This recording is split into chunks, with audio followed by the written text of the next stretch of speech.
Hi guys, at Stumpy Nubs Woodworking Journal, we try to put out a couple of quick tip videos each week, and I think every one of them is worth stashing somewhere in the back of your mind because sometime you're going to need it. But this tip, or you could say this rule, is the most important. I'm not exaggerating when I say people who follow this rule make beautiful projects, and people who don't make projects full of flaws and mistakes. So here it is. Sneak up on it. My grandfather used to tell me that. My father used to tell me that. One of the finest woodworkers I've ever known, Charles Neal, has based a teaching career around that simple rule. Sneak up on it. Now here's what it means. Let's say you have a set of plans for whatever you're building, and those plans say that this part has to be this long. If you go to the table saw and you cut that part right to that length, chances are it's not going to fit properly because we make tiny mistakes. You may cut that board just a 30-second too short.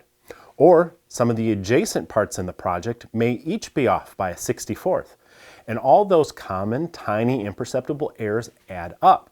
So now your 18¼ inch long part has to be 18 5/16, or else you're going to have a gap. So if the plans call for 18¼ cut it to 18 3/8. Then test the fit. Then go back to your saw, trim a tiny bit off. Test the fit again, back to the saw, trim, test. Do it until it fits perfectly. Another common example of this is when you're cutting joinery, like a tenon. You don't measure the mortise and then cut your tenon to match it in one shot.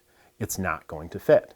You cut your tenon a little bit oversized, then you check the fit. Then you trim it down a little bit and check the fit again until you get the perfect fit.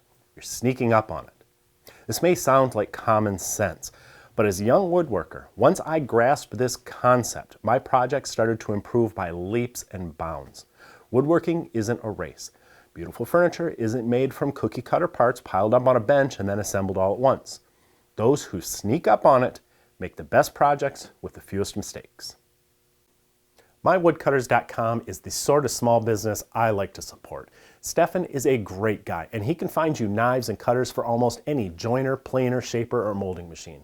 And his are the best prices if you're planning to upgrade to a helical carbide cutter head. Please use the link below this video to check with him before you buy somewhere else. Some small businesses are just worth supporting. Wait, don't go yet. If you're new here, please subscribe and remember to ring the bell. I would really appreciate that.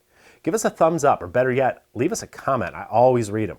And be sure to check out the latest issue of Stumpy Nubs Woodworking Journal.